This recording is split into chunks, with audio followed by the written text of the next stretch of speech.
पर विश्वास किया है उसने सफलता हासिल की है। हम वही बनते हैं जिसके बारे में हम सोचते हैं। इसलिए अगर हम किसी ठोस और सार्थक लक्ष्य के बारे में सोचें तो हम जरूर इसे हासिल भी कर लेंगे।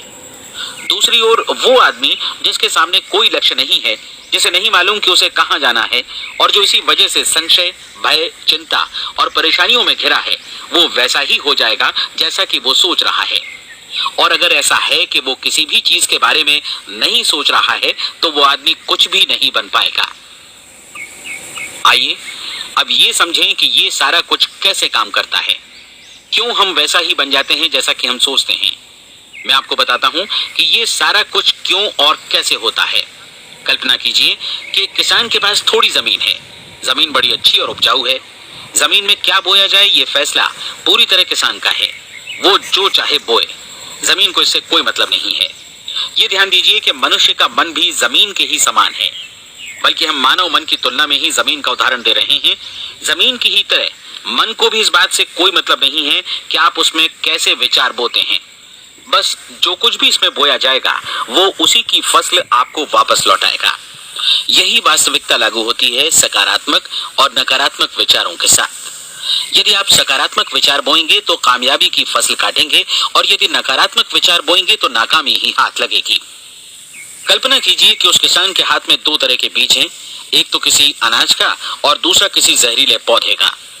किसान जमीन में दो स्थानों पर दोनों बीजों को बो देता है। वो उन स्थानों पर पानी देता है और उनकी देखभाल करता है। अब जमीन जो कुछ बोया गया है उसे वापस लौटाती है। दोनों पौधे उगते हैं, एक अन्न का और दूसरा जहरीला। बाइबल में कहा भी गया है, आप जैसा बोएंगे वैसा ही काटेंगे। याद रखिए कि जमीन को इस बात से मतलब नहीं है कि वो अन्न लौटा रही है या जहर। अब मानव मस्तिष्क जमीन से कहीं ज्यादा भरोसेमंद है, कहीं ज्यादा उर्वर और कहीं ज्यादा चमत्कारी, लेकिन ये जमीन के सिद्धांत पर ही काम करता है। ये भी इस बात की चिंता नहीं करता कि हम इसमें क्या बो रहे हैं। बस जो कुछ बोया जाएगा उसे ही इसे वापस लौटाना है, चाहे वो सफलता हो, असफलता हो, एक निश्चित स्पष्ट लक्ष्य हो या असमंजस की स्थिति, गलतफहमी हो, भय हो या चिंता हो, कुछ भी हो। बस जो भी हम इसमें डालेंगे वही ये हमें वापस लौटाएगा। आपको मालूम है कि मानव मस्तिष्क आज इस धरती पर एकमात्र अंतिम महादेश है जिसका आज तक अन्वेषण नहीं हुआ है। इसमें हमारी कल्पना से भी परे सुख समृद्धि भरी पड़ी है। यदि हम सकारात्मक विचार डालें तो ये भारी सफलता और सुख समृद्धि हमें वापस लौटाएगा।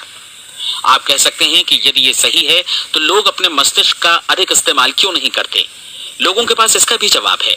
हमारा मस्तिष्क एक उन्नत यंत्र के रूप में हमें जन्म से ही मिला हुआ है, निःशुल्क, मुफ्त। और जो चीजें हमें मुफ्त मिलती हैं उनको हम बहुत कम महत्व देते हैं। महत्व देते हैं उन चीजों को जो पैसे से आती हैं, जबकि हकीकत में इसकी विपरीत बात ही सही होती है। आज जो भी चीजें हमारे जीवन में वास्तव में महत्वपूर्ण हैं वे हमें निःशुल्क उपलब्ध हैं। हमारा मस्तिष्क, हमारी आत्मा, हमारा शरीर, हमारी आशाएं, हमारे सपने, हमारी आकांक्षाएं, हमारी बुद्धि, परिवार, बच्चों और दोस्तों का प्रेम, यहाँ तक कि प्रकृति का उपहार, हवा, धूप और पानी भी, ये सभी अनमोल चीजें हमें निःशुल्क मिली हुई हैं। और जिन चीजों के लिए हम पैसे खर्चते हैं वे इनके मुकाबले काफी हल्की हैं, स्तरहीन, और उन्हें किसी भी चीज से बदला जा सकता है। लेकिन प्रकृति की ओर से निःशुल्क मिली चीजें कभी बदली नहीं जा सकती।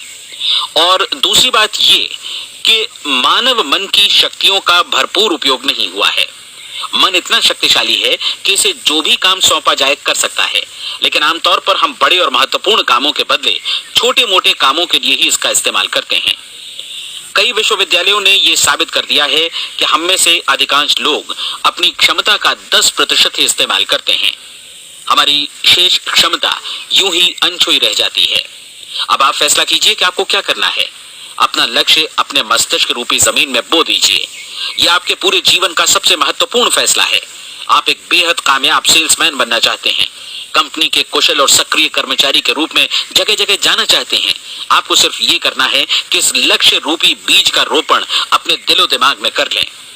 जतन से एकाग्रचित्त होकर इसकी देखभाल करें, लक्ष्य की दिशा में आगे बढ़ें, कार्यशील रहें, और एक दिन आपका सपना हकीकत में बदल जाएगा। कोई सवाल ही नहीं है कि ऐसा ना हो।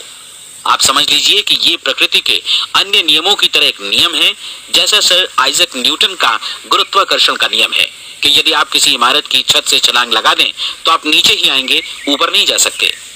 प्रकृति के सभी नियम हमेशा सही होते हैं, हमेशा काम करते हैं। आप भी बिल्कुल सकारात्मक दिशा में अपने लक्ष्य के बारे में सोचिए। हमेशा जागी आंखों से सपना देखिए कि आपने अपना लक्ष्य हासिल कर दिया है। उन कामों के बारे में सोचिए और खुद को उन्हें करता हुआ भी देखिए जो लक्ष्य तक पहुंचने के बाद आपको करने हैं।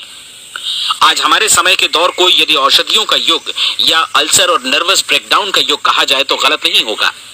आज जब चिकित्सा विज्ञान ने स्वास्थ्य और लंबी उम्र पाने की दिशा में इतनी कामयाबी हासिल कर ली है, लेकिन इसके बावजूद लोग समस्याओं से जूझने में तनावग्रस्त हो रहे हैं और खुद को असामयिक मौत की तरफ धकेल रहे हैं।